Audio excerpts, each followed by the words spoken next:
And this one is an absolute monster. At 6 meters long, he's the boss of a gang of reptilian killers. The gang takes down and takes apart any animal within their grasp. But everything belongs to the boss. He rules by sheer size and explosive violence. He will maim or kill to keep control. But this year, a young male takes on the brutal hierarchy of the Croc Gangland.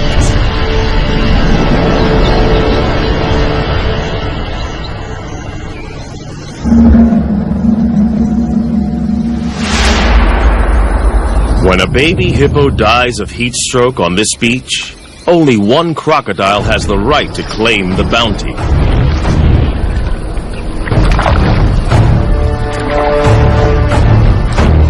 He is the Croc Boss, the godfather of the ganglands. In crocodile hierarchy, size is power, and for many, many years, his 1,000 kilograms has topped the scales. As big as Croc on the beach, all food is his.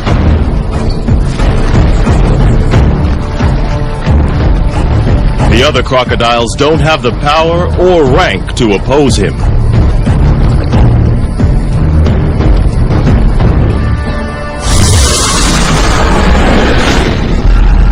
The boss didn't discover this carcass.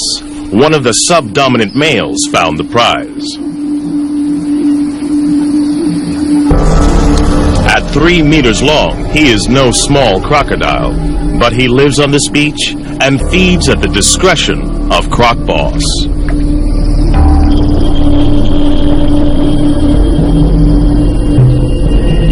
All the smaller crocodiles understand the rules. They only eat if the boss allows it. All along the river, territories work the same. Sections, each as big as 4 Olympic swimming pools, are dominated by a single large crocodile and his gang.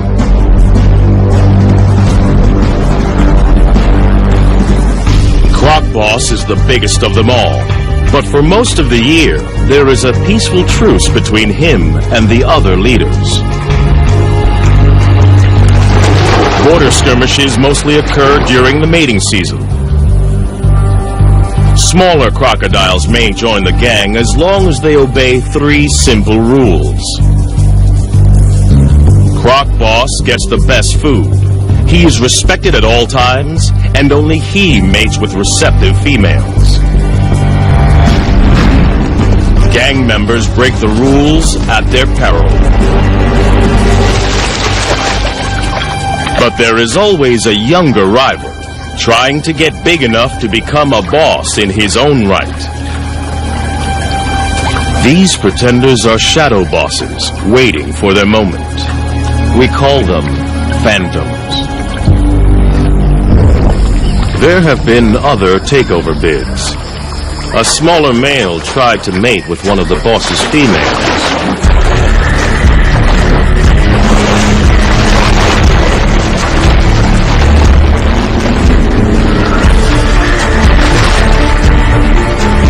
It was a reckless move.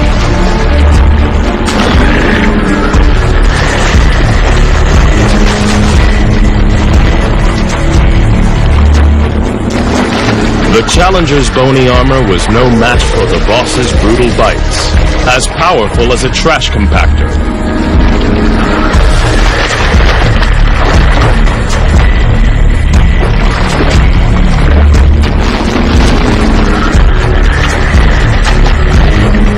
Discipline was swift and terminal.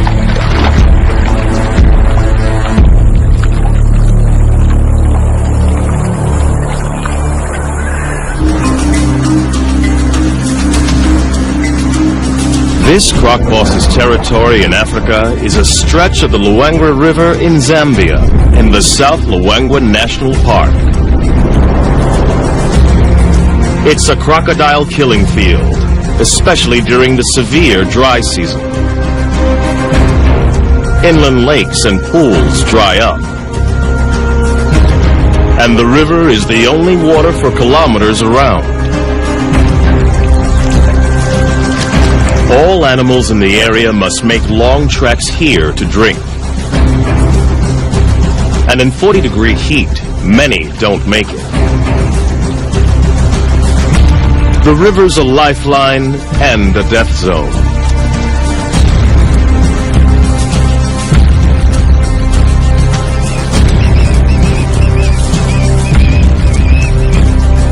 For the croc gangs, the living is easy. Even the smaller ones get to feed.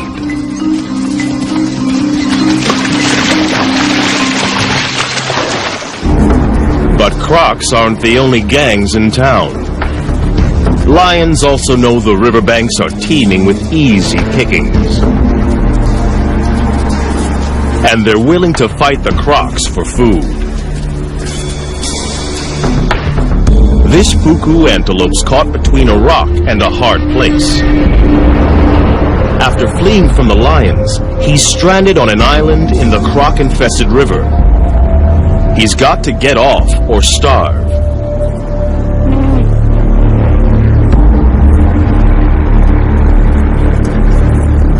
The lions won't swim after their prey. They'll wait for it to make a mistake.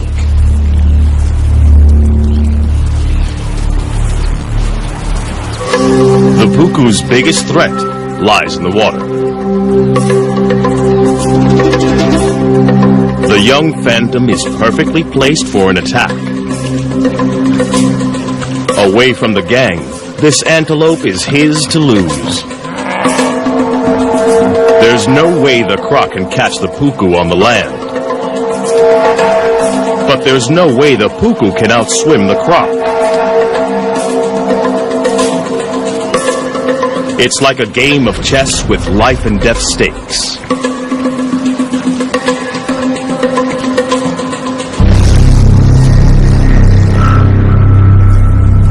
The puku has to use the land to put as much distance as he can between himself and the waiting croc, and figure out the shortest swim possible. The croc must anticipate the puku's escape route.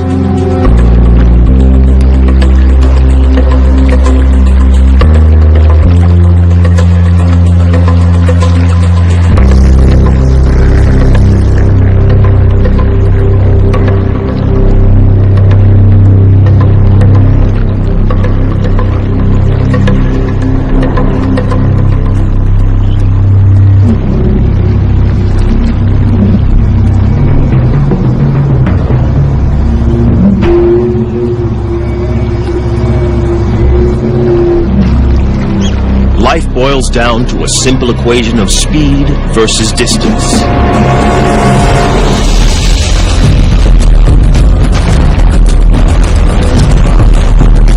The croc submerges like a torpedo to reduce drag in the water.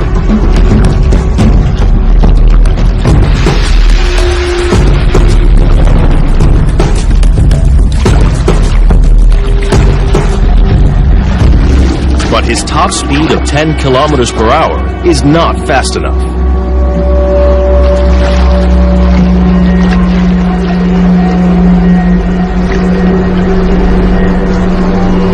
The puku's calculations pay off. He's foiled two top predators.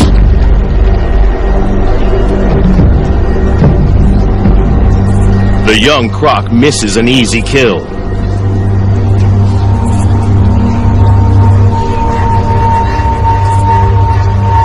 His solo hunting attempt is a failure.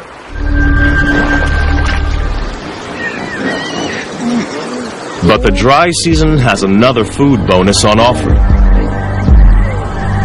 Huge numbers of hippos crush together in the Luangwa's diminishing deep water holes to keep cool. No crocodile, even one as big as Croc Boss, would attack a full-grown hippo.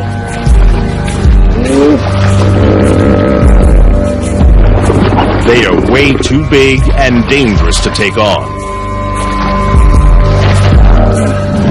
A single hippo bite would destroy a big crocodile.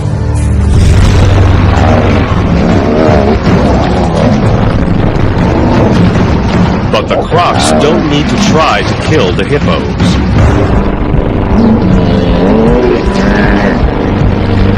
In crowds like this, these aggressive 3-ton herbivores will often fight to the death.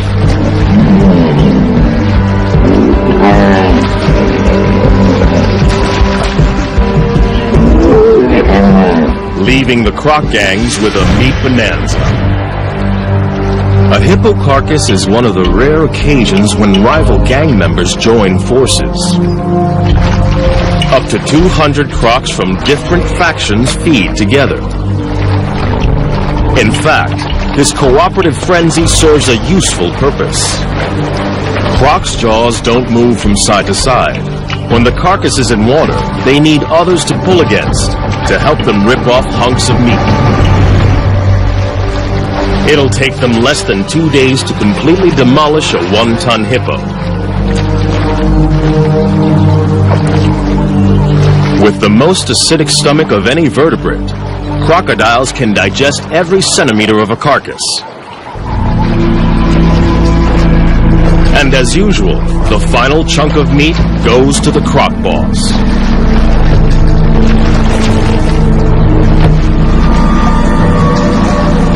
No other croc has the power to argue.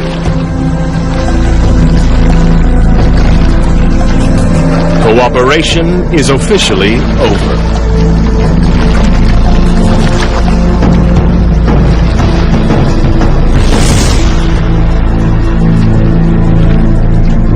Back on dry land, the lion pride is also living well off the deadly dry season.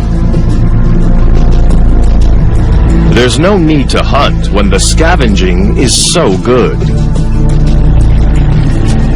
They rule the riverbanks just beyond the croc's reach.